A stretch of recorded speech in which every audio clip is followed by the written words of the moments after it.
wanna be a part of Sunset Boulevard.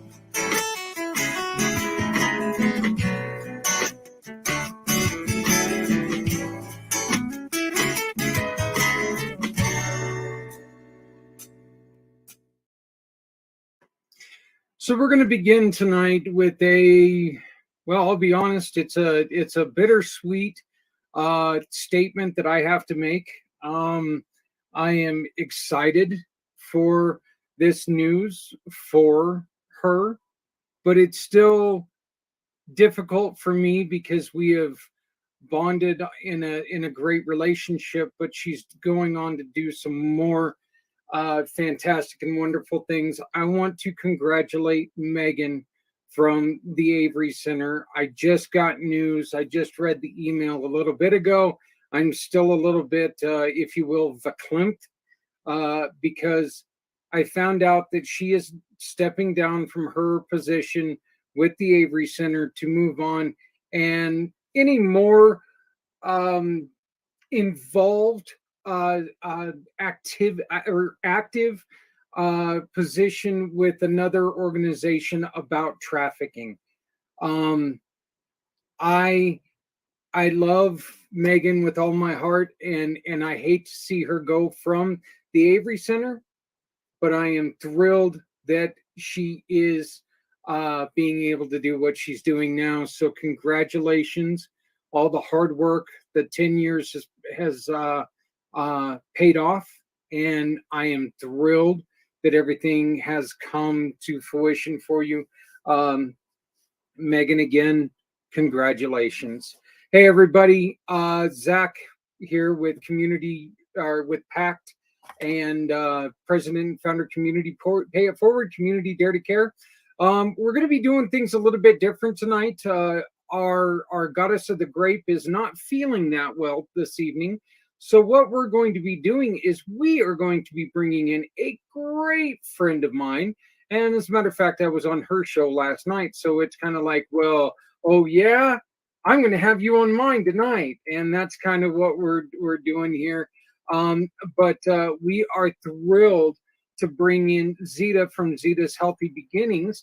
Hello, Zita. How are you doing? I'm fine, Zach. Thank you so much for having me this evening. Hey, that's not a problem. Like I said, I think it's fantastic that we're able to do this on consecutive nights, and we're bringing you on because you, my dear, are our first program of the One Hope Wine fundraising event of the year. So wow. We are going to be teaming with Stephanie Samos, who is going to join us on Friday, on our Friday show. And we're going to do our little bit of the show then. But right now, Stephanie, even though she wasn't feeling great, she's still a champ, and she's still got this part done. And right here is the QR code that you can use. And through the month of January, anytime you visit One Hope Wines using this QR code, Zita's Healthy Beginnings will receive a portion of your purchase. So you buy 2 or 3 bottles of wine, and Zita can help create hospitals and teach doulas and do all the wonderful things that she does in the world of training mothers how to be mothers and health for babies. And the one thing that we want to do right now is, Zita, I'd like to bring you in on this and ask you, please tell us a little bit about Zita's Healthy Beginnings. How did you start this wonderful program? Thank you again, Zach, and thanks to our audience for this wonderful time, first time of the year with this wine business. And I tell you what, when I got your email this afternoon, I said to myself, this is no coincidence. There's no such a thing as a coincidence. As far as I'm concerned, everything is divinely designed to be. So yes, I'm so happy to share with your audience about my organization. My name is, as you know, is Sister Zita Iwuoha. I have lived in United States now for 20 years, and I'm a nurse and a midwife. I have worked in different settings with pretty much women and children. And I like the question you asked me, what made me to start this? So I'm glad you asked. This whole intention started with my personal life story. I'm gonna cut it short. When my mom was pregnant with me in Africa, when at that time is the time that Western medicine wasn't really in vogue, and people were not really running to them. They were pretty much using the traditional, birth attendants and stuff like that. So my mom was 7.5 months, almost 8 months pregnant with me, and she unfortunately got bitten by a stray dog, and she had to be forced almost to really sit at the back of my father's bicycle and travel 30 miles each way to get the anti-rabies that protected her and myself from the disease. And that was not easy. She did that for 7 good days. And thank goodness we were safe. After I was born, about 4 to 6 weeks, I caught bronchitis. And my mom had to take permission from my father's kindred to take me to the hospital to seek for medical help for me, because I literally stopped, really sucking breast. And at that age, you couldn't really feed a baby anything else other than the breast milk. And my father's kindred declined, and my mom went out of her way against their advice and took me to this hospital. This time she walked 30 miles each way. Wow. To the hospital, and had to stop in between to really breastfeed me. Got there at sundown and was sick. And I was sick, of course. Long story short, we were treated, and my mom had to make that journey back to the village. But on her way back, she was so afraid to meet the kindred, who did not permit her in the first place to take me out, because it was too early at that age to take a baby out. And she instead went to her dad, and her dad was the chief of their own town. And her dad sent delegates that escorted my mom to my father's house, and she was really safe, and I was safe from our kindred. So when I was 7 years old, my mom did share that story with me, and I'm like, oh my gosh, what a way, for a woman to give birth, even be pregnant, went through all of that, then gave birth to me, had to really walk all that, miles to make sure she secures health care for me and for herself. So I said to her, I think you've really given a lot. And that also tells me what mothers do, in most cases, silently, quietly, with nobody's recognition. And I said, when I grow up, that I'm going to be a missionary and go around the world helping mothers to actually raise their kids and really have safe birthing and safe pregnancy, and to make sure that kids are healthy. So when I started growing up, just be careful what you wish, it usually comes to pass. And that's what I'm doing right now. I've been to different parts of the world, both Europe and America, here, Africa, doing the same thing, and that is working with women and children. When I came to the United States 20 years ago, I found out I was a little bit disappointed, because my hope was so high. I thought every woman here is being cared for and their babies are healthy and stuff like that. Come to discover that, no, that was not the case.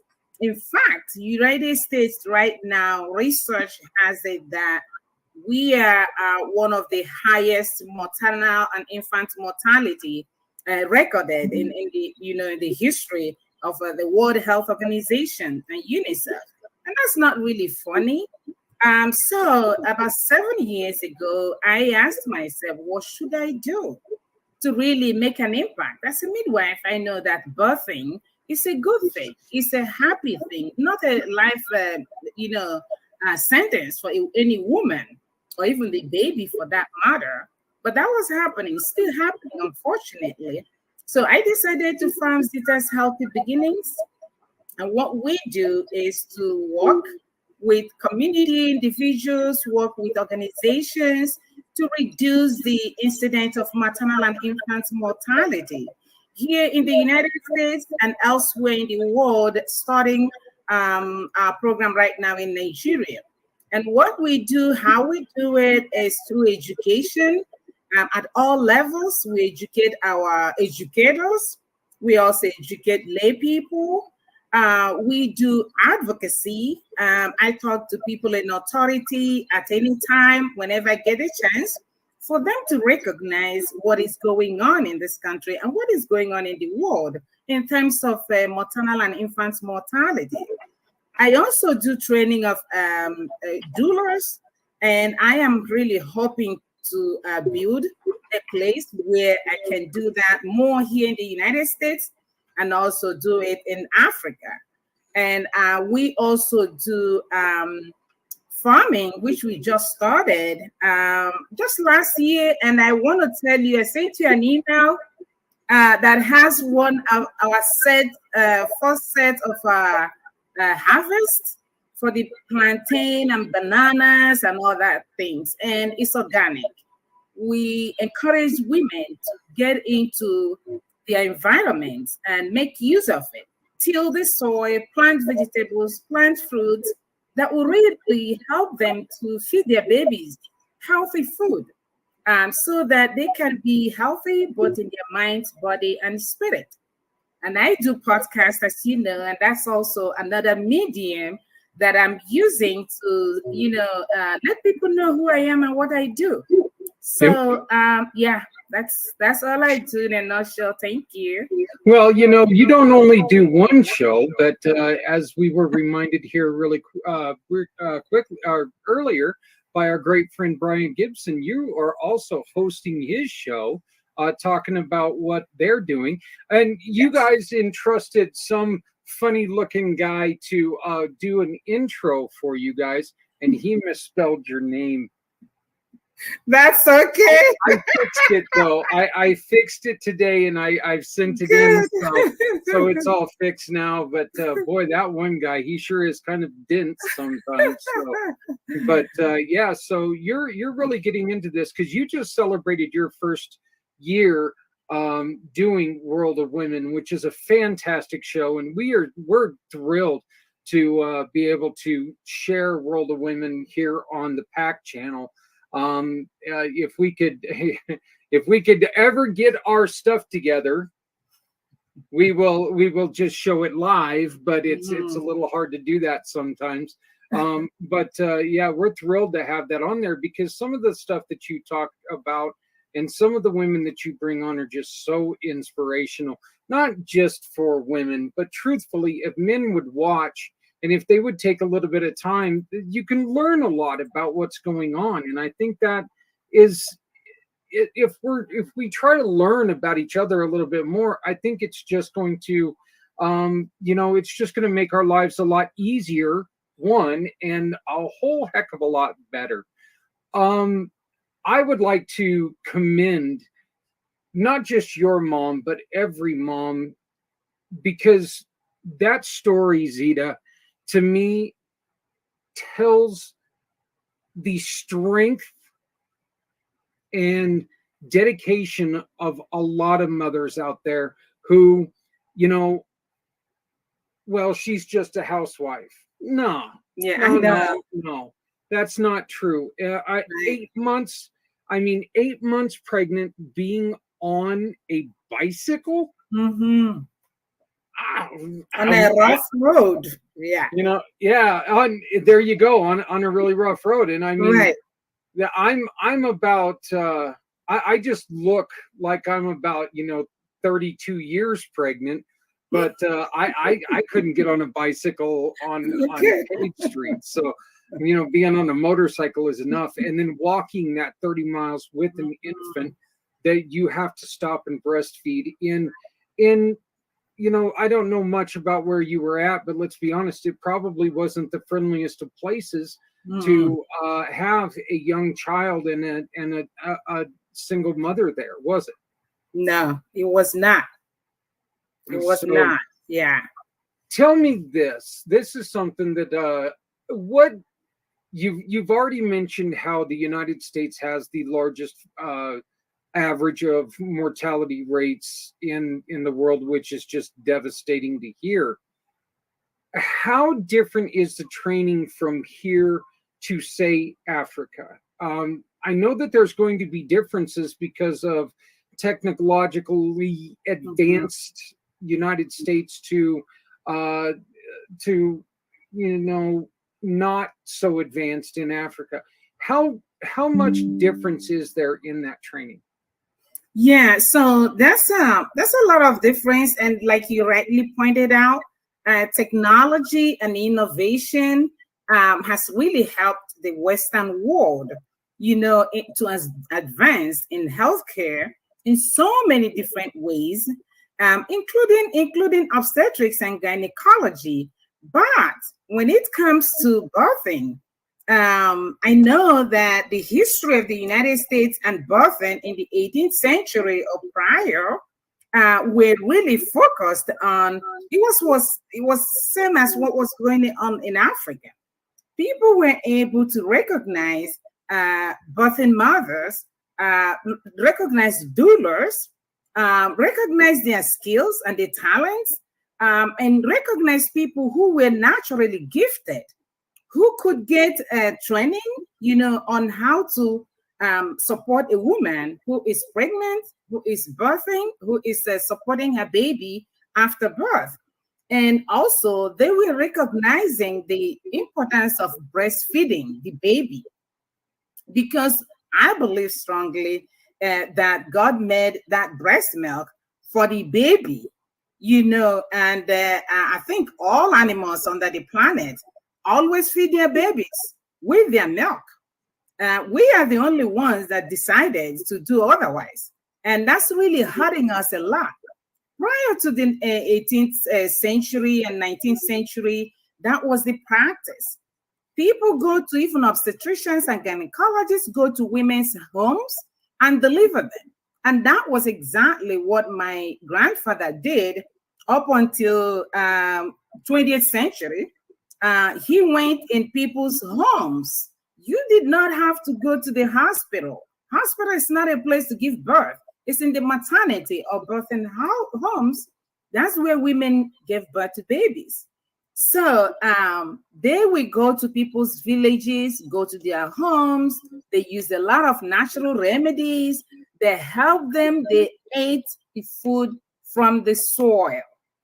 There was no such a thing as artificial food or tinned food and stuff. Women really were practicing the cultural way of how a woman should be, what she should do, what she should not do while she's pregnant. And there was a lot of time that women had at that time with, being in their family, raising kids, having enough time to breastfeed their babies, and bonding with babies. All of that were really happening in a very natural way. Now, when you compare that to what is going on right now in the United States, and the past, let me say, 20 years now, women are becoming the breadwinners, more of the breadwinners of the family. About statistics has it that about 65 to 70% of American families are run by single moms. So you think about it. A single mom has to run for the rest of the family when she's pregnant, when she has a baby, after the baby is born. So she gets little or no time to even take care of herself, bond with her baby, breastfeed the baby, and support the baby the way she should. And now we are left with all these postpartum complications that Mhm.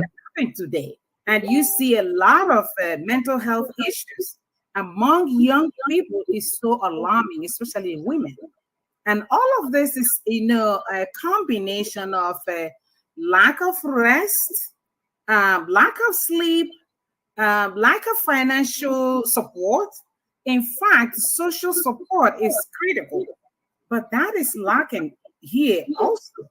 So when you put all of that together, that is really a huge difference. In Africa, when a woman has a first baby, the first 1 month, she is being supported by family and friends who come in, who cook food, who help her to even do sitz bath and stuff like that, help her nurture herself so she can be in the right frame of mind to nurture her baby.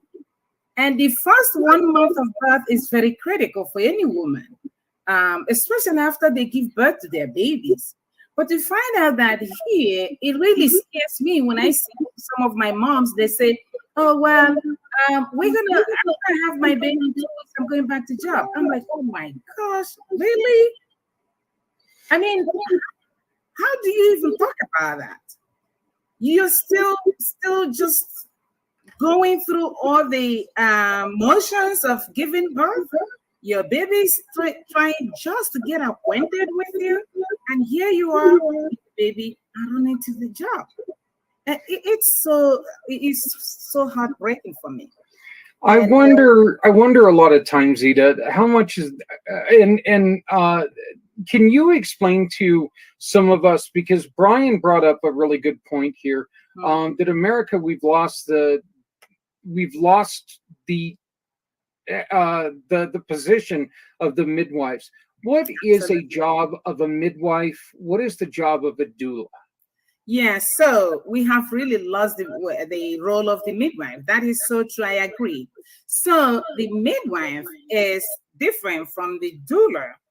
Just if you have an idea of what a nurse, a registered nurse, and a CNA, an assistant nurse, that is the relationship that exists between a doula and a registered midwife. And they do a little bit extra, especially here, because they are being trained to also, some of them are beginning to really go the extra mile of helping to really catch the baby, learn more about that. Basically, a doula will assist the woman when she's pregnant, and she does that through home visiting. She can also connect with her on the phone. They talk about, what is the month? What are you experiencing? Are you following a doctor's appointments? Are you registered with the midwife? Where are you going? How is it coming?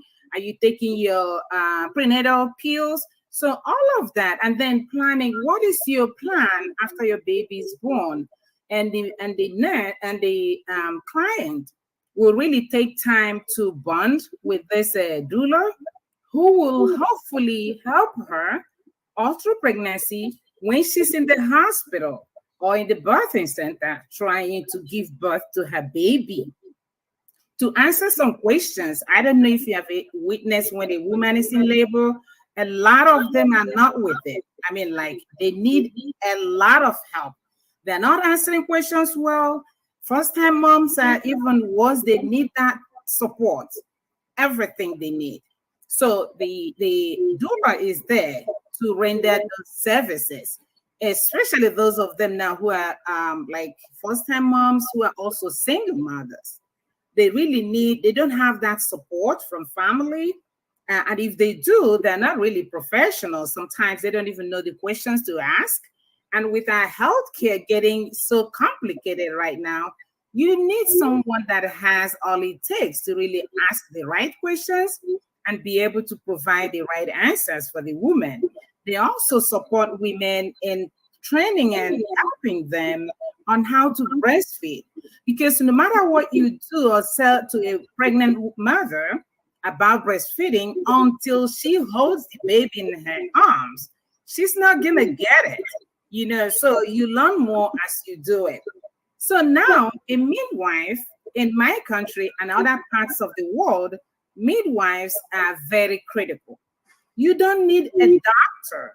I keep saying that you do not need a doctor to be pregnant and have your babies. Yes, you can go when there are issues, and a midwife stands there to tell you, because she examines the woman, she knows what's going on with the woman, she listens to the heartbeat of the baby, she knows what to do. She's trained to do just that. She's trained to deliver the woman safely and soundly. The only time that a midwife will refer a woman is if she's a first-time mom and having problems.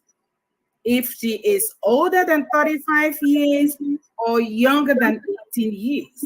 So because these are really the critical, ages where we pay attention, because we consider them as high-risk mothers.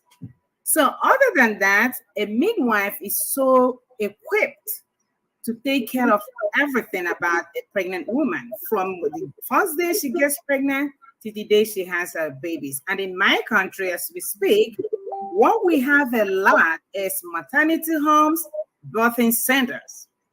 You hardly hear a woman going to the hospital except she cannot give birth to her baby. And that is very, very minimal. It's about 2% of women who have that kind of complication.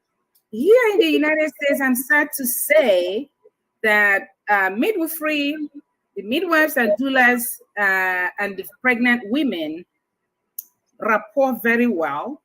But I'm sorry to say that doctors have hijacked this profession. And it is all about the finance. It is all about insurance. It's all about money. It has nothing to do with any complications, because I have worked in other parts of the world where they have little or nothing, and women give birth happily and healthy. You don't have to go to the hospital. Right now, unfortunately, insurance has made it in such a way that we cannot even get away from it.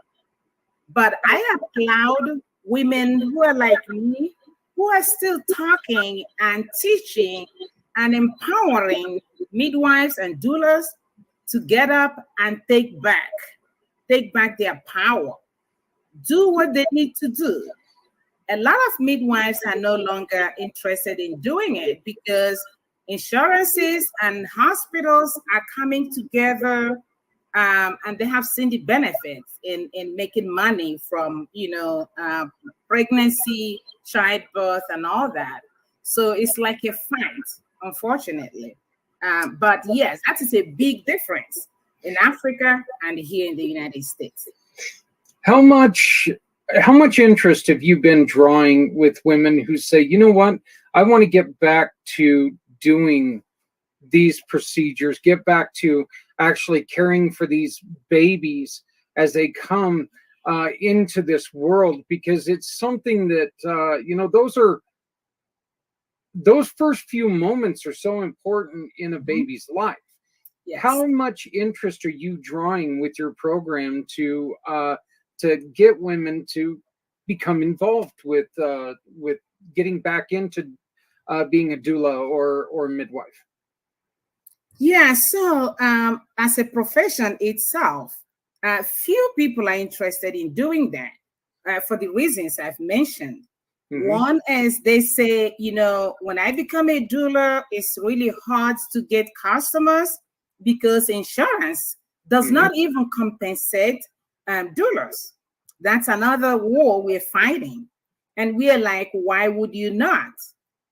Especially the Medicaid, you would think that they can really support these women because these women have the fundamental training, teaching, education, and then support, physical support to give to women.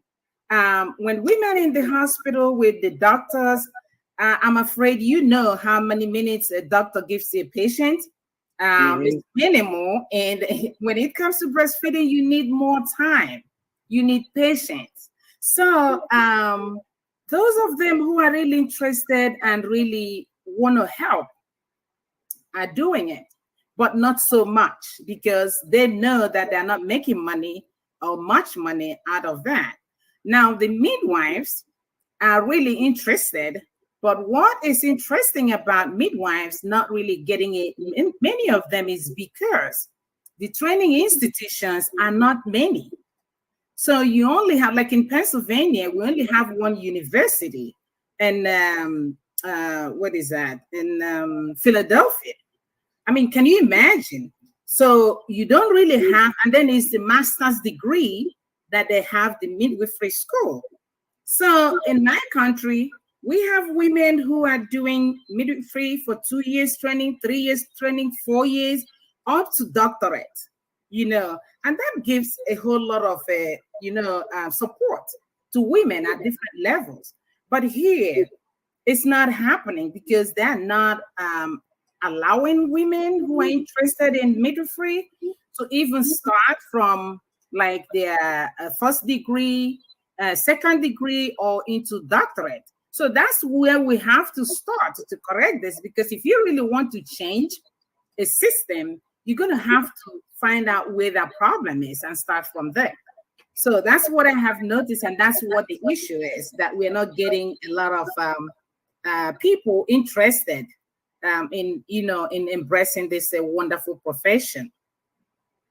Yeah, I know that when my second son was born, I witnessed the case of the CNA coming in and taking a little bit of time to try to teach my son's mother how to breastfeed.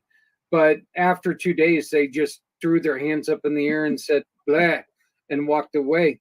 Right. One of the other things that I wanted to say about this is that I think you brought it up in a point, and I think it's so true, is that these first time mothers that are having baby, their support a lot of times are first time fathers, and let's be honest here, a first time father, we don't know what's going on either. So we're kind of, we're just as lost. And yeah, while we're wanting to support, we are just as lost. I mean, we can be there to support. We can be there to say good things. You're doing great, sweetie. You're doing fantastic. But that's not actually, while I might be helping a little bit, that's not helping the baby come easier for her. And I know that there were a couple times where I felt like I was just being a hindrance. So my first son was born a natural birth. My second son was born C-section. So I've got to see both sides of this story, and both times, honestly, I was just absolutely very little help, to be honest with you, because I was just confused and lost as anybody. But so what would be something that would help you, other than just the financial aspect of what we're trying to do here? What are some of the other things that can help you get the word out about what you're doing? Yeah, or help you do what your aim is? Yeah, so I think sharing, I always believe in sharing and creating awareness. Any opportunity that I get, I like to do that, because I know for myself, even if one person heard me and put it into practice, that's saving life. One life is so significant. When I visit my mothers in their homes, and back to what you were talking about, men, really, naturally, that's not your gift. But I try, when I'm educating the mother, I try to say to the man, please, can you join us? Because you might be thinking that this is women's affairs, and it is true. It is like 90% women's affairs, but guess what? We need that 10% from you. And that will really go a whole long, way. And when I'm demonstrating with my dolls, I even say to them, can you hold it? Can you just hold this and see what I mean? It might look really silly to you, But when that time comes, I'm telling you, you're going to be shaking like a jelly, So I'm like, but I like to prepare you when I'm also preparing your partner. That way it will be a smooth sell.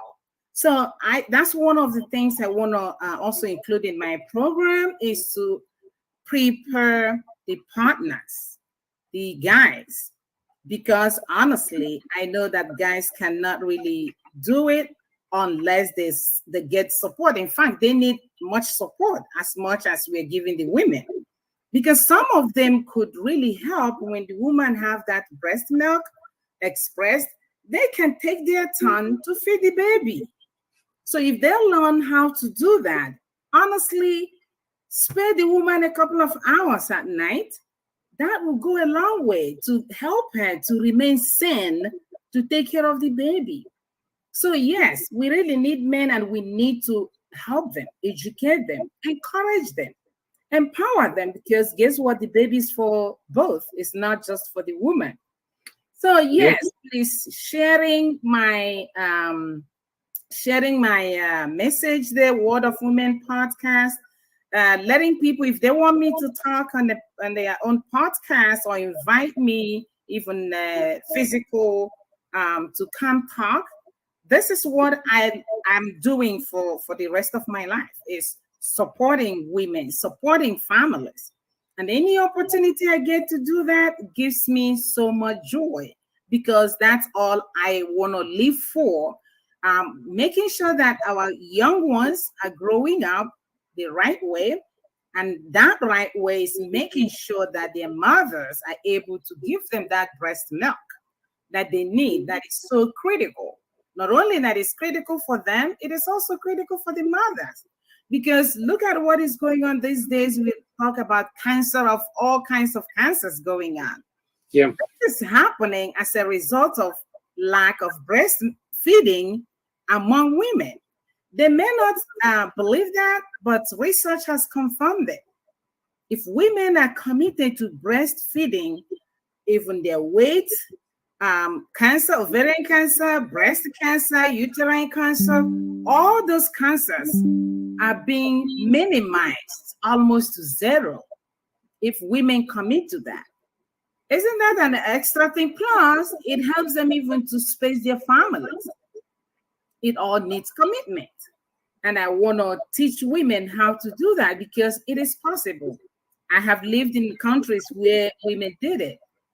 And it's the same anatomy. There's nothing different about living in the United States or living elsewhere as a woman. It's all about your environment and what you're doing with your body and how you want to train yourself. Yeah, and I think that's, I really do. I think that, once again, you bring up a great point, because the food that we ingest today, and this isn't just, I'm not just talking about the baby foods, but everything that we ingest today, unless you go strictly organic, in which even strictly organic, there's stuff that's in the air that you're still ingesting, okay?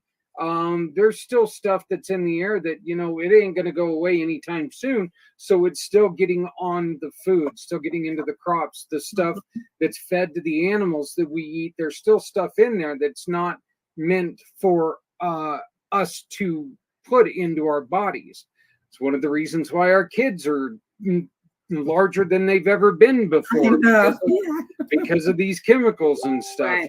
So it's just, there's so much that we're putting in foods where, yes, it sits on the shelf longer, but there's another point. How long is too long for something to sit on the shelf? Recently we had the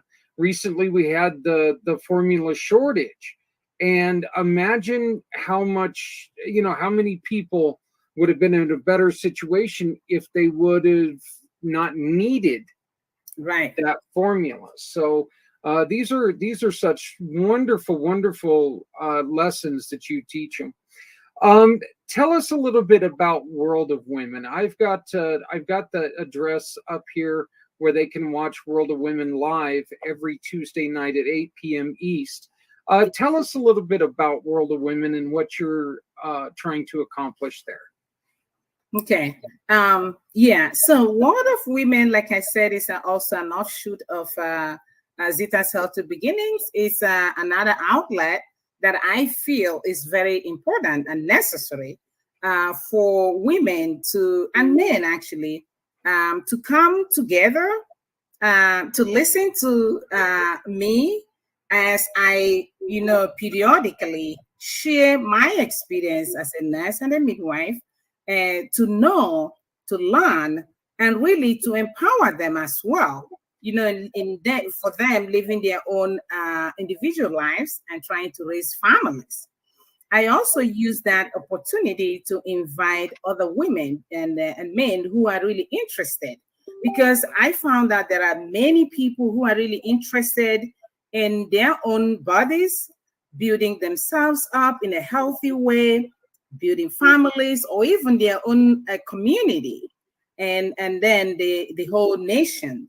There are individuals who are really committed to doing that. And there are individuals who have skills that they could share with us. So I invite people to come every Tuesday at 8 p.m. Eastern. I know some podcasts are being done, and they do it and then they just put it.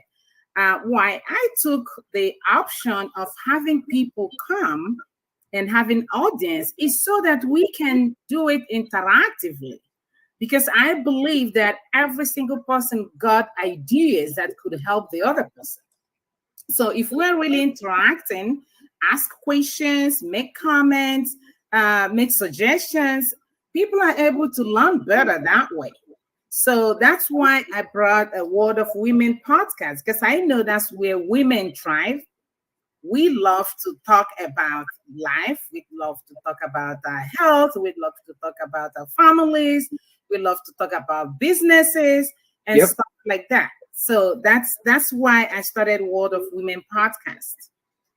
Yeah, and like I said, yes, it is called World of Women, but men, I'm telling you right now, check it out, because it is, there's you're going to be able to learn a lot of things in there. So I mean, it's not just it's a way for a lot of women to get on there and express what they do and tell us about what they do. But there's also guys on there who are interested in trying to help women in many aspects of life.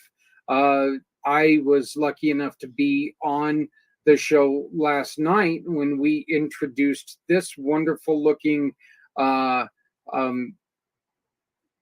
document. I guess I can say it's a little shareable, but it's got the QR code on it, and this QR code right here, and you can also see it right up here in the corner. But when you scan that document, when you scan that QR code, it's going to take you to this form. Okay, all you have to do is visit any of these. You click on this little button right here on this form, and it's going to take you to all of our partners. You shop with any of those partners, and it doesn't, from all around the world, you can shop with any of those partners.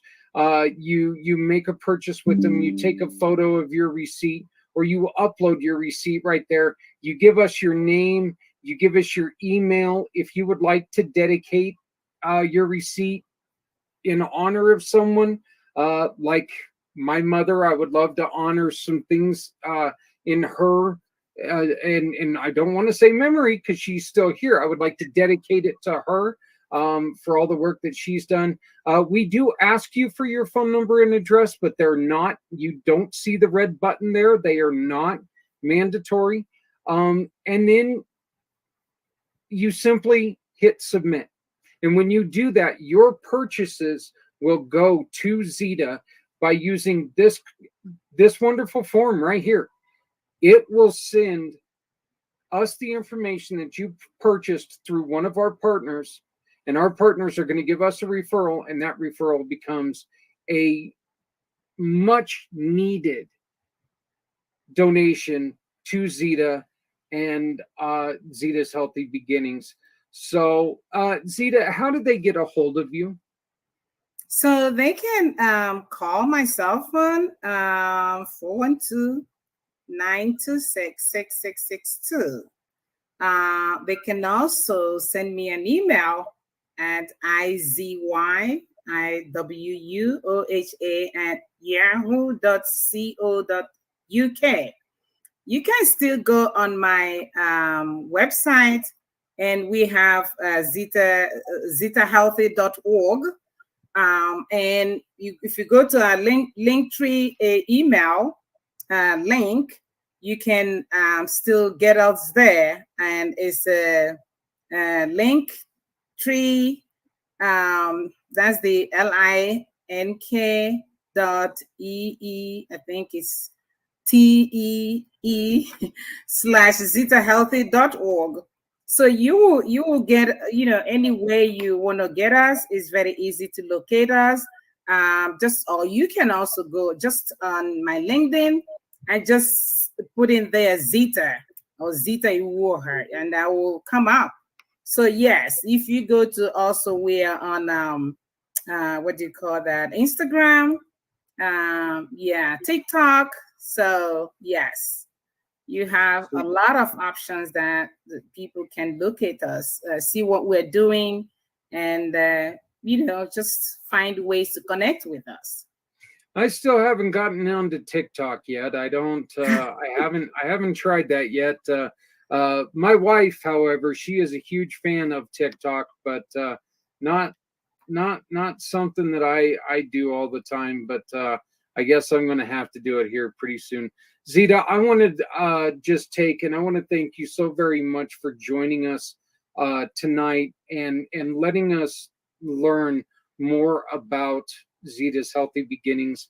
I look forward to when you're going to join us again here in 2 weeks for our halfway point, and we can keep telling people more about what you do.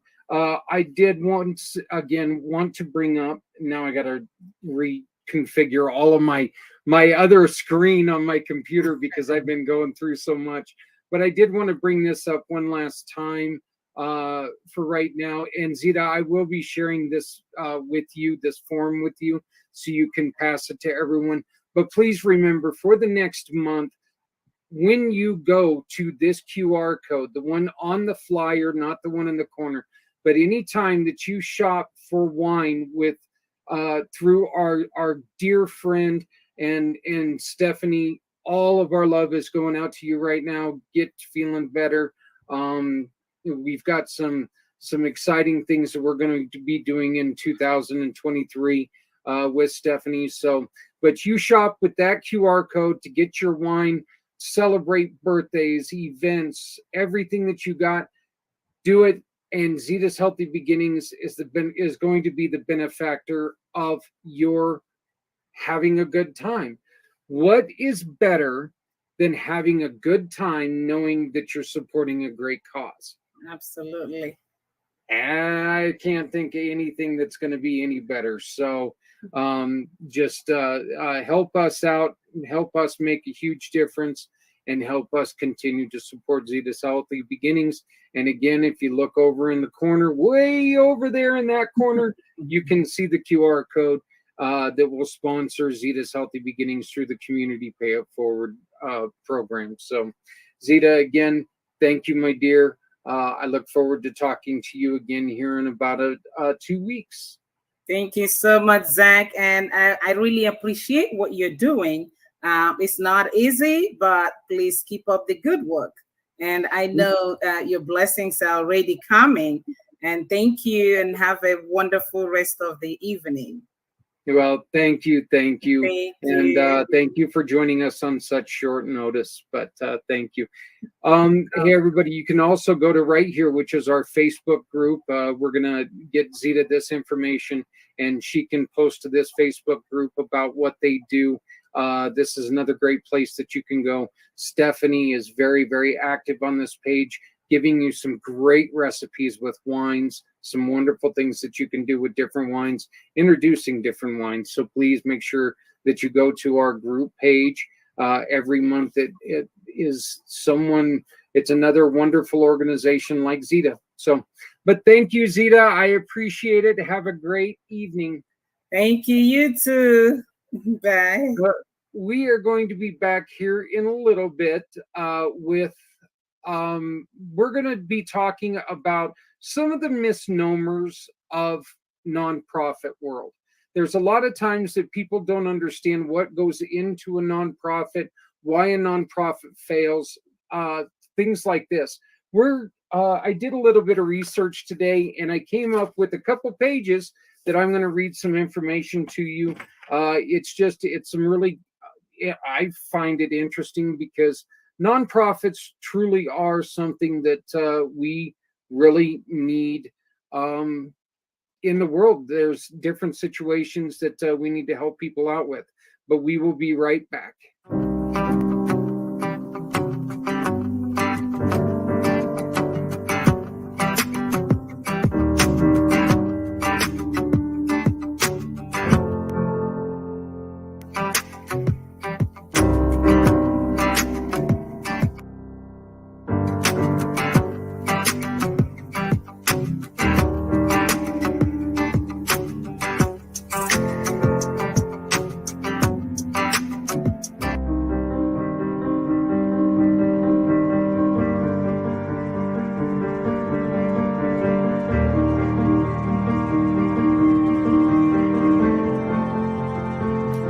Hello, I'm Zach Clay.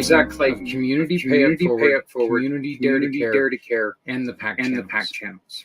We have two choices. We can either sit around and this goes away on its own, or we together can do something about it. Join me and my wonderful sponsor partner, Scott O'Sullivan Law Firm, and Ryder Justice, Z World Webs, Auxilia Donor Management Systems, and Autumn Dahlia Creative Services. As we introduce programs from around the country helping our veterans and discuss the importance of conversations and listening. Together, you and I can move mountains. Let's save lives. Well, we got Stephanie, the goddess of the grape, has joined us. It's Friday. Hello, my dear. How are you? I'm doing well, Zach. How are you? I'm happy to be here. I'm thrilled that you're feeling better. Love seeing your smiling face, and what an amazing story, huh? Oh my goodness. I mean, I've got 4 children of my own, so watching Zita and all of her comments and the stories and just listening to her dive into how she supports women, I can relate to so much of it. And I do believe there's such a big need for it too, coming from personal experience. So, before we got started, I was talking to you about her mom, and I think it's probably more amazing that her mom was able to ride on the back of a bicycle for 30 miles being pregnant. I can't imagine. That's incredible. And once again, that's without dropping that kid off somewhere in between. It just seems to me, I couldn't imagine anybody in our country right now trying to ride a bike that far. But that's necessity in that part of the world, and that's an unfortunate thing. Hopefully, times will catch up and times will get better, but that is it's an unfortunate thing that things are like that. But yeah, it's amazing. I love her passion. Like I said, her World of Women podcast is so important. Just because it gives women a chance to get out there and really it gives them a platform for their voice.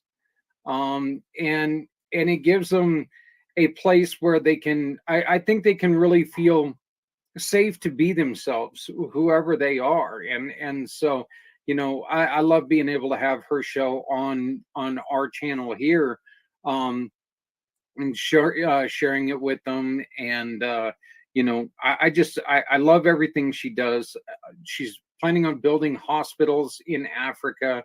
So every time that people are, trying to do something, or trying to buy bottles of wine right now, that's exactly what this is going for, is you take and every time that you use your QR code here, like I had mentioned before, that's going for a lot of things. Training. You were talking to you were telling us a story about doctors trying to force you to do things you weren't comfortable with. Right. Right. I think her story is incredible. I think it shows that women will go far and beyond for the health of their kids, and they're not always recognized for that. But you are right. When she was mentioning the doctors taking over in her segment, I thought back, and I have twins that are 10 years old now, but I had specialists that were really trying to force me into just scheduling a C-section. Schedule a C-section. Why? My first one was a big boy, and it was a fine delivery. Why would I schedule unless there was a danger to the child, to the children, to the babies? I was not going to just sign off and schedule a day. I think that it comes down to financial, as she mentioned, and making it a convenient day and time for the doctors, right? So that's exactly what I was going to ask you, is if you think that has something to do with, why would I want to sit here for possibly, 24, 36 hours of this lady being in labor when we could just take and, right. lie her on a table, cut her open, pull the kid and go, Luckily, in my situation, my labors have been extremely fast. However, with my fourth, I experienced the same thing where they kept saying, he's big, he's large, he's going to be a 9-pound baby. That's okay. Let him be big and healthy. It's okay. We're not talking C-section unless there's something really wrong with the baby and his health is at risk. So, no, I absolutely respect you so much for that because, first off, it just shows what kind of fighter you are. It shows that you're ready to take on the world, and it's not like we're not talking about going out and playing badminton here. We're talking about birthing a child, and for you to be able to go and not just tell someone that you want to do it, but demand that you want it done your way. I think that's great. What do you think would be the benefit of having doulas and midwives come back? I truly believe that there is a need. I think that a lot of women would not be so firm on their boundaries like that and their requests, and their own birth plan and their own needs and wants. And the doulas really support you throughout your pregnancy, during your delivery. They help support you afterwards to make sure the mother is getting the proper rest, break time, food, all those things that are so important because your life is turned upside down when you're a new parent, right? You're trying to figure out a schedule. You're trying to catch up on sleep. Your body's going through all this stuff. And you have somebody there who understands, who can support you. It's a shame that there's no medical coverage for that kind of support. I know after my first, I really could have used some support and help with nursing myself. And I did not have that. I didn't have somebody saying, hey, try this or do this. And I'm not going to get into too much detail with you, Zach, but, it landed me in the hospital with mastitis. So had I had someone with a little bit more experience, maybe that wouldn't have happened. Right. So. Eclampsia, my second wife, preeclampsia, right. She ended up having that when my youngest was born. So it was my second wife, and she ended up being in the hospital for almost a week. And so, she was extremely weak when Justice was born. But they didn't show any patience on trying to help her nurse.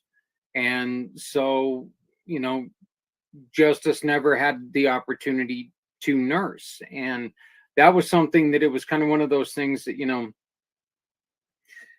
it really showed a lot of, it really showed a lot of things to me there, because it was just like, well, look, this is somebody who just went through something really traumatic. And again, she had just got done with the C-section after being in labor for over 24 hours, having two scheduled nurses coming in and doing the checks, and then one finally comes in and goes, that's not the head. And it's like, you know, it was kind of one of those things that it was upsetting to me, because you're right. I think that a lot of times it seems like they're just sitting there going, oh God, what, you know, we can just get this done and over with. Let's just do this, you know? We live in such a fast-paced world that everything is boom, boom, boom. Doctor's appointments, they're in and out, boom, boom, boom, and they're just pushing patients. And it's more personalized. You need to slow down and take a step back, let the person, you know, heal and bond with their baby and take that time. It's not always fast-paced in this type of a situation. So that's where the doulas would come in for sure. Well, I love the fact that you listened to it and it really, you know, touched your heart. I know that you sent me a message just talking about how wonderful she was, and after I sent you the video, and yeah, it's you know, she's such a great lady. She works so hard, and from her humble beginnings, you know, now she's trying to make a huge difference, and not just here in the States. You know, she's, like I said, she has intention on building hospitals in Africa for children, you know, children's hospitals. And I think that that's something that we here in the States, we do take for granted, because, you know, there's a children's hospital somewhere close to us-ish, you know, no matter where you're at in the United States. Well, that's not the way it is all over the world, and we need to remember that. So once again, that's the reason why that QR code that you're seeing right now is so important, because, correct me if I'm wrong here, Stephanie, but don't we have a holiday coming up? We do. You guys, I know that we just went through the holidays, right? But Valentine's Day is right around the corner. So I can't wait to dive in and kind of share with you some pretty in pink stuff that I have lined up for today. But definitely, you know, take your phone camera out, you know, snap a shot of that QR code. Absolutely join us on our group on Facebook, Community Pay It Forward, One Hope Fundraiser, where we're, you know, each month highlighting a nonprofit and the campaigns there. You know, Zita's Healthy Beginnings, all the info is right there, pinned to the top of that page online. So check that out. We share recipes and fun seasonal things there too. So, but again, yeah, we can definitely dive in, Zach. Yeah. Stephanie is so hard at work on that page. And I mean, she brings up some of the coolest things, you know, things that you didn't know that you can do with wines and pairings and all these beautiful things that you can do. And this is a perfect time, guys. This is a perfect time to, you know, maybe make a splash, you know. This would be, you know, you're talking here to a goddess. I'm pretty sure that she can help you out. So if you use any of those recipes and you make them, snap a picture and post it on the page and share it with us too. That would be so fun. You know, if you wind up gifting something fun for the holiday, let us know. Yeah. No. And if you have recipes of your own, please share them with other people. Let's get this going. Let's let people know what's going on. So, Stephanie, why don't you tell us a little bit about you and One Hope Wines? Sure. So if you're watching this campaign for the first time, my name is Stephanie Simoes. I am a cause entrepreneur with One Hope. What does that mean, right? What I do is I specialize in fundraising, gifting, private wine events, and wine delivery. And I just love partnering with Zach and Community Pay It Forward. Each month we have a mission to give back to these incredible organizations. We have been around for quite some time, donated over $9 million to date to Amazing. Local and global causes. So what I love is that we have this platform through our Napa Valley Winery where every single bottle of wine that we sell gives back to make an impact. So 10% of any purchase through that QR code is going to give back to Zita's Healthy Beginnings. You can mix and match any way you like. We have beautiful gift sets on there too. That would be great for the holidays. And you only need to add one bottle to your cart to, select any gift set add-on. So you can really customize and personalize the gift. We ship across the US. We are award-winning Napa Valley wine. So we have some of the most incredible winemakers in the industry. If you drink wine, you are probably familiar with Robert Mondavi Jr., Mari Wells Coyle. And how this works really is through the One Hope Foundation. Our main pillars of giving are for clean water, ending hunger, health, and education. Of course, this kind of falls under the health, right? Health and education, really. And essentially through every single bottle of wine, you're giving back to the One Hope Foundation and Zita's Healthy Beginnings. So really amazing to just be able to sip some wine and raise a glass for a great cause.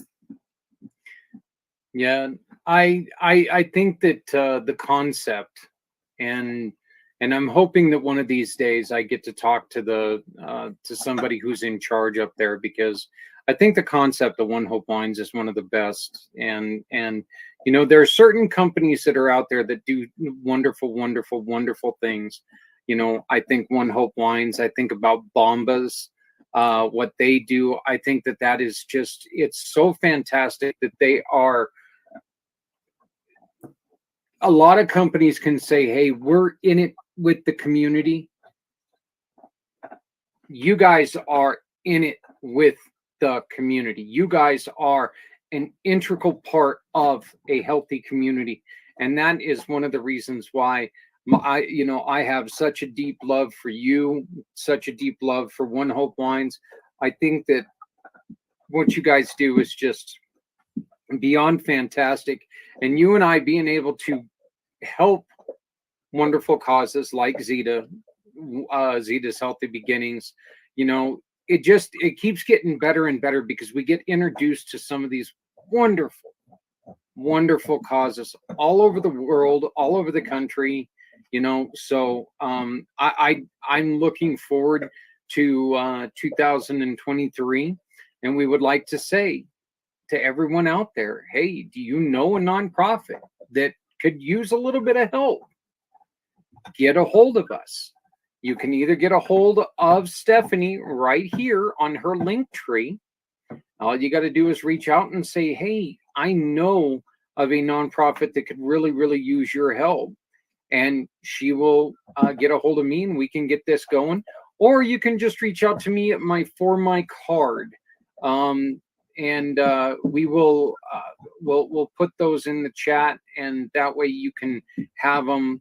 All you have to do is click on them. But Stephanie, you do have some beautiful, beautiful wines that you're wanting to feature, because that Hallmark that Hallmark holiday. Hallmark holidays around the corner, right? Pink, Valentine's Day, all the things. So definitely raising a glass for a great cause for Valentine's Day. Win-win, or win wine, as I like to say, right? I love that. We have our new Rosé Bouquet mixed pack. We just mixed that up, and they released some new ones in there. So we have first that limited edition etched pink sparkling rosé that you see right there in the middle, and it says on there, "I love you more than wine," which is really fun. We also have our Sonoma Coast Reserve Rosé. That pack comes with 2 of our Vintner Collection Rosé and 2 of our Love Language Rosés. And, it's a great 6-pack, half case of wine, so you get a discount on it also.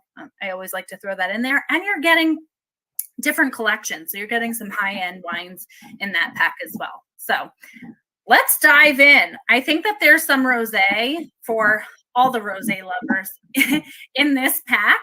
So show the ones that you love how much you care with the new I Love You More Than Wine at Shimmer. This wine has, go ahead. That's gorgeous. I love that. yeah, I like the way that you guys are focusing on the shimmer bottles. I think this gives us a real chance to focus on the shimmer bottles because, you and I have been talking about the shimmer bottles for months now. And I was able to share the shimmer bottle that you sent to us for our wedding.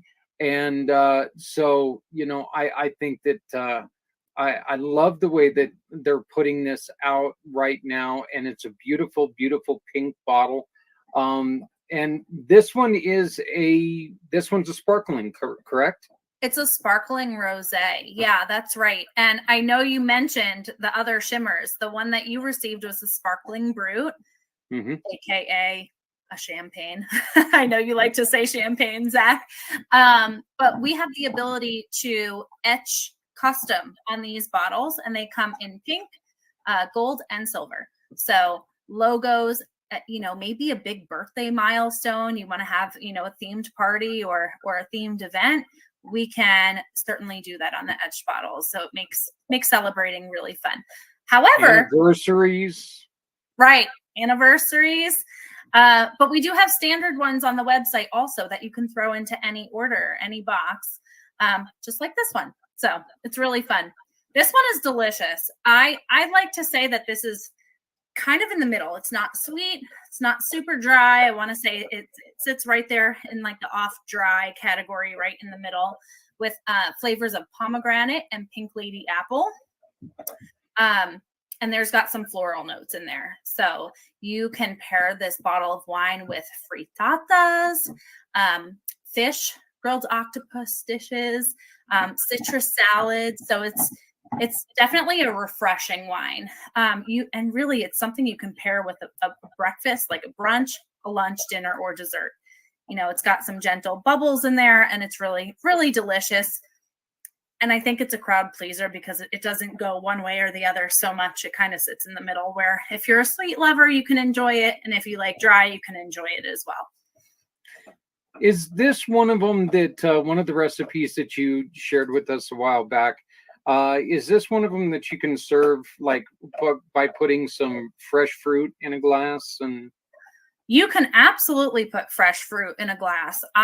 When we have warmer weather, I'm in the Poconos, so it's quite cold these days. But with warmer weather, I love putting frozen fruit, frozen berries in a glass and filling it up. Delicious. You can, if you wanted to, you can make this into a mimosa. I know when I visited our winery in Napa, they had some reserve bubbly like this out there with orange juice and juices in the morning. So, which blew me away at 9 o'clock in the morning. They're already opening the bubbly, but hey, that's. Well, I've said it before on the show. I'll say it again. You can't drink all day unless you get started in the morning. So. So yeah, definitely a delicious sparkling in that pack. Next up is our Sonoma Coast Rosé. This, I would say, if you're more of a dry wine drinker, this one is for you. It's delicious. It has notes of sour cherry, pomegranate, and mineral. It is a medium-bodied rosé. It is beautifully colored, and I'm going to show you in just a little bit. Our Sonoma Coast comes in a darker bottle, but I want to show you in just a little bit the different colors in the rosés. They're not all the same. I think some people think rosé, they're all pink, but they're different shades, and they do have different tasting notes and profiles too. This beautifully colored wine from Sonoma is made from Merlot grapes and pairs perfectly with strawberry salad, melon and prosciutto, hummus, and seared scallops. So beautiful, drier wine. I really like that one. I can really taste the cherry in that, but it is a drier selection. So nice selection in that pack. I like the variety that's given in this bouquet pack. We have 2 of the Vintner Collection rosés in this pack. Let's see. I have one here. Didn't show it to you, but yeah. And this one is award-winning. It's got a gold medal on this one, which means it's an excellent wine. This is our Vintner Collection. This is one, I did a lot of that with the fruit over the summer, Zach. I think you called me out on that. But yeah, like blueberries, strawberries, raspberries, mixed berries in a glass, pour the rosé on top, boom. So you're talking my language there. I love those three fruits. You know, I am a huge fan of those three fruits. And I've made no bones about it. You know, you could put blueberries with vinegar and I'd eat it. It's just, I'm crazy that way. But, you know, nice warm day, you're working the blueberries. grill outside, you know, Yep. some refreshing fruit in a glass like that is delicious. I love that. So yeah. I know you're a foodie like me, Zach. That's why we get along so well. I would say this one leans more on the drier side, although, you know, it's noted as off dry. I want to say it's drier than the bubbly is how I would kind of position that. This one has notes of fresh strawberry, crisp watermelon, and hints of zesty blood orange. And it is blended with a touch of sweetness to add volume into the finish. So this, let's see, hints of cherry, watermelon, and citrusy aromas is what you're going to get in this wine. And it's a delicate pink rosé color that only adds to the delightful sensory experience. So think with this one, it's off dry. So it's going to finish drier, similar to like, and now if I compare it to white wine, I want to say it's similar to like how a Sauvignon Blanc kind of finishes dry with a hint of sweetness. I kind of want to put them side by side for a second, even though they're not the same, if you understand where I'm going with that. What exactly does it mean to finish dry? What is the? I hear the terminology. Can you explain to me what it means when a wine finishes dry? I've heard some people, you know, say it kind of feels like your mouth isn't moist. Like you're gonna feel like a drier finish. Like it's not gonna finish like you just had juice in your mouth. And you know, that's the best way that I could explain it without any like technical terms. But yeah, it's gonna, if you put a Sauvignon Blanc and like a Pinot Grigio of our Vintner collection side by side, and if you like those, I'm gonna say you're gonna like this rosé because those finish drier, not super sweet. Does that make sense? Yeah, absolutely. So It's the opposite of a fruity wine. It's like as you're drinking can it, a dry you're going wine to be? taste Can a the dry wine watermelon. be refreshing? Yes. It can. Okay. Yes. Okay. Refreshing, light. Yeah. This is one that I would have nice and cold on a warmer day. Yeah. Okay. Not heavy though, like light and refreshing. Yes. Some food pairings with this one would be some baked ham, strawberry salad, grilled tomatoes, and fresh herbs. So like a Merlot would be a really dry wine. And heavier. Oh, it's very heavy. And heavier. Merlot's like drinking a syrup. And I use, you know, back in my heavy drinking days when I was a cook, we would have Merlot that we would do, you know, I would use Merlot with the onion soup and stuff. And okay, so it was just a reason for me to have wine in the kitchen and so, but you know, it's really one of those things. So yeah, Merlot's definitely not one of my favorites. Merlot, I like to make mulled wine with Merlot, which is like that warmer wine with fall spices in the crock pot that kind of just sits on warm and like brings in the cinnamon and all of those spices together and served warm. That's how I personally enjoy Merlot, because you put, you know, apples in that, apple slices. If you look up mulled wine recipes, sometimes some orange juice goes in there. So it kind of brings a seasonal flavor to it. So with this one, you were talking about the baked ham and the grilled tomatoes and stuff like that. This is a really good spring wine. As the weather starts to get warmer, yes. Okay. For me personally, you could drink rosé all day long, all year. But for me personally, I like rosé as the weather starts to get warmer because I'm in a really cold climate. And I like my wine cold. So yeah, good and refreshing. I'm with you there. I'd prefer. I'm not much of a warm wine. I really haven't found a. I'm not a fan of the warm wine. Room temp, And you're not a fan. yeah, and I don't know if that's just I'm not a fan of, I don't drink coffee. I don't drink, I'll drink hot tea when I'm camping because I don't drink coffee, so I'll drink hot tea or something like that. Or when we go out to Chinese food, and I don't know what they do in Chinese culture, but I don't know how they get water that hot.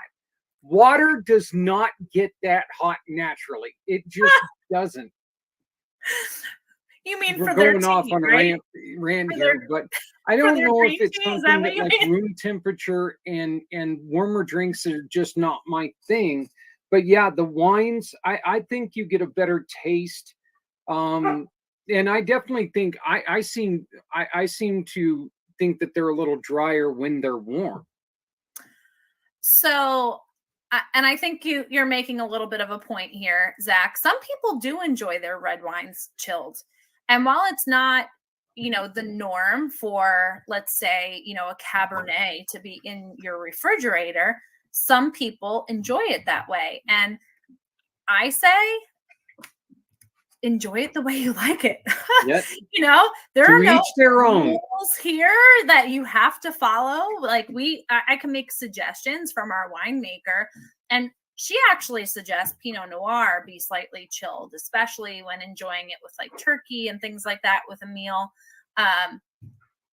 I didn't know when I first started. You and I discussed that when we were featuring the Pinot. Yeah. You and I discussed that because I was asking, do I drink this warm? Do I drink it? And you said you can drink it either way, but the wine, the winemaker was saying try it chilled, and I was like, oh, thank God. So, and yeah, I remember that. That was like I believe that was like June or July that we had that one in, and the Pinot that I had was so good. It truly was. So I find it brings a different flavor experience when it's chilled. So if you're not sure, try it both ways and see which way you like it more. I've heard of some people, putting red blend in their fridge too. If you like it that way, drink it that way. Absolutely. All right, we're up to our final wine here, which is our newest love language collection. I love this bottle. Yeah, it's beautiful. We also in the same collection have a red wine and a Chardonnay. I would say out of this bunch, this rosé is probably on the sweeter side of all of the selections. You have notes of violet, candy, raspberry, and rose in this one. So for culinary pairings with this bottle of wine, serve it alongside blood orange salad, ahi tuna, and salty chips. So again, lighter, refreshing, and I would say this one is probably the sweetest of the selections in this 6 pack. Okay. Yeah. Okay. And is this one served chilled? Yes. All rosé should be cold. All rosé. All rosé should be cold. Make sure you're chilling your rosé. Make it nice and cold so you get the full experience. Yeah. The bubbly and the still. All cold. I would like to apologize that it sounds like I'm in construction zone here. I've got one dog that is chewing on his bone on my office chair. And I've got my other dog that keeps thinking that she's a parrot. So she keeps trying to get up on my shoulder. So please forgive me if I'm looking around. All right. They're needy like children, Zach. Oh, I am telling you something, Stephanie. I don't need another kid. I don't need another kid. Well, I wouldn't have another kid now if you paid me, but And especially since we got Andrew in the house, I definitely don't need another kid right now. But yeah, with these two dogs, they're both under a year old. Oh, And wow. you know, Ghost is he's called a Dalmador. He's a Dalmatian and Labrador mix. Think Marmaduke that's black with white, or white with black spots. Okay, this dog is just huge, and I love this dog. I truly truly do love this dog, but he is as dumb as a box of rocks.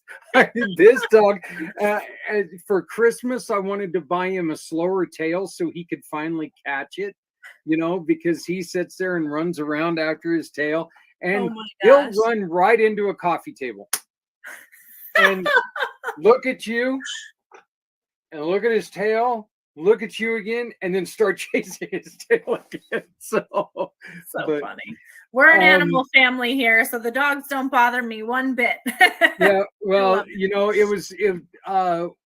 we were on, and this is another show that I definitely tell people to check out.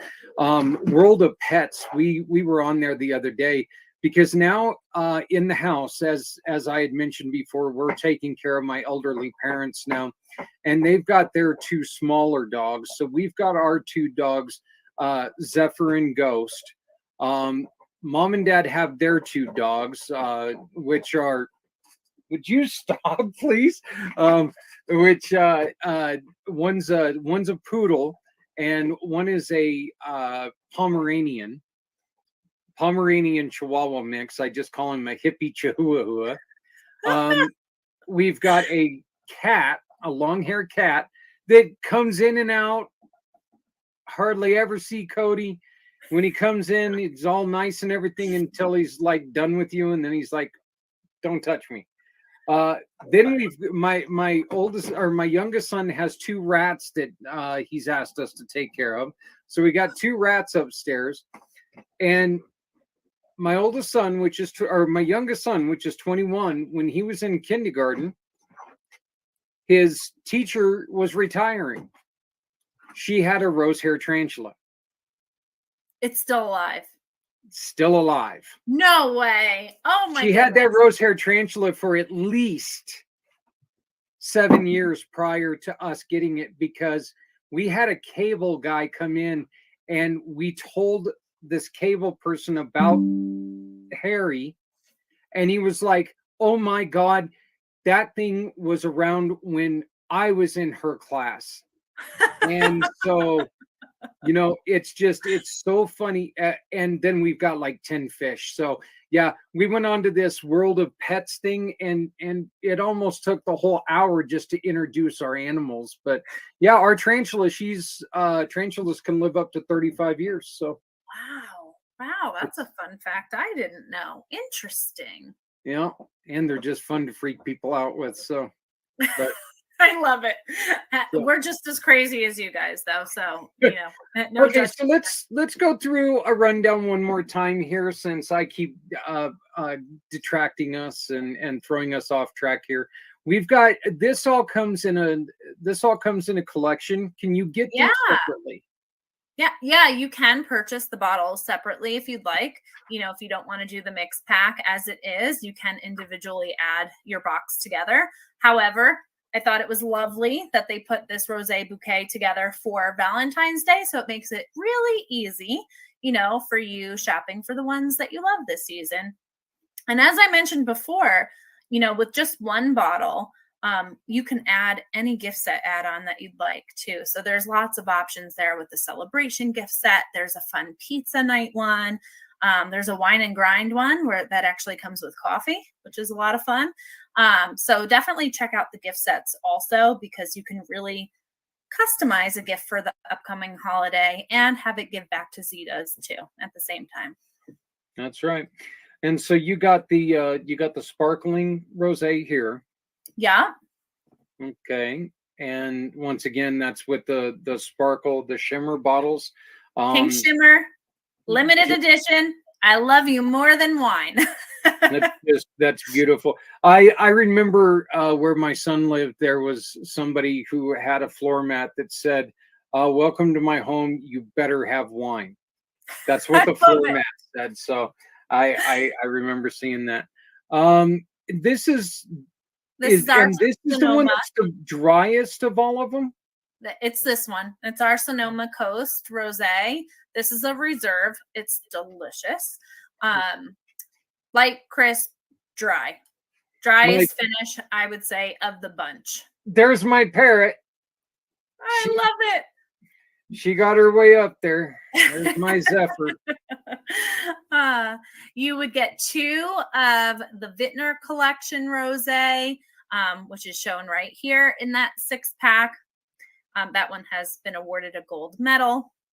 And then 2 of our Love Language Collection Rosé in that 6-pack. So lots of fun for the holiday, but you can scan Zita's QR code and shop for your favorites or the favorites of whoever you're shopping for.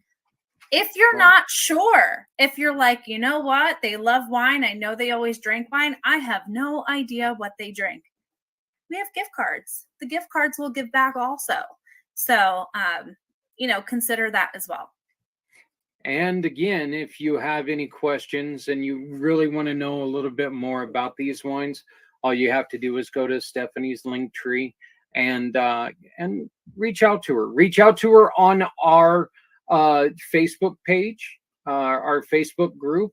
And for some reason, I couldn't find it there. It was like I accidentally moved it. So, but you can please join our Facebook group, share it with everybody, because what we're trying to do is just help organizations like Zita's. Okay, there's no money coming to us at all. I'm donating for every $50 that we raise as a group. I'm donating another $25 to Zita's. So definitely share this around, because the more people that this reaches, the more we can really help these organizations. This is one of the things that when Stephanie and I first got together, this is a passion for both of us. We love helping other people, and we want to see people succeed. Please join us on doing this. This is something that you can really make an impact while you're having a good time celebrating. As she said, we've got Valentine's Day coming up. Oh God, just a few weeks. They away. just never stop. It just never stops. But we got Valentine's Day coming up. There's a lot of weddings are going to be happening around Valentine's Day. So I mean, this is the perfect time. Make sure that you can, as Stephanie mentioned, you can get those shimmer bottles. You can get them personalized. So this is a great time to, as she has said, raise a glass for a great cause. And right now that is Zita's Healthy Beginnings. So Stephanie, thank you so much. Oh, wait a minute. You guys, as good as you're doing and as great as you're doing, you want to teach somebody how to take your job. That is right. Yes. So I'm one person, right? I can only do so many fundraisers in a month. Our winery is in Napa. I'm located in Pennsylvania, but there are cause entrepreneurs like me across the U.S. that have added to this over $9 million in impact, right? I couldn't raise that money alone. So if anybody has any interest in fundraising for a cause that they are really passionate about, reach out to us. Let us know what you'd like to work on, and we can work with you to make that happen for sure. And there's always a way that, if you're just looking to supplement your wallet, if you're looking for a side gig, talk to Stephanie about becoming a cause entrepreneur. A cause and a hope ambassador. Yeah, there you go. And doing something fantastic and helping out some great people on the side. Stephanie, you're going to be joining us again on the 18th. Yes, I cannot wait to meet Zita. Finally, she's incredible, and I can't wait to hear, directly from her and do a recap. Well, I cannot wait for that to happen either. So, but I want to thank you very much for joining us, and we'll talk to you on the 18th. Thank you, Zach. Cheers, everyone. And we will be right back to close this out. So thank you.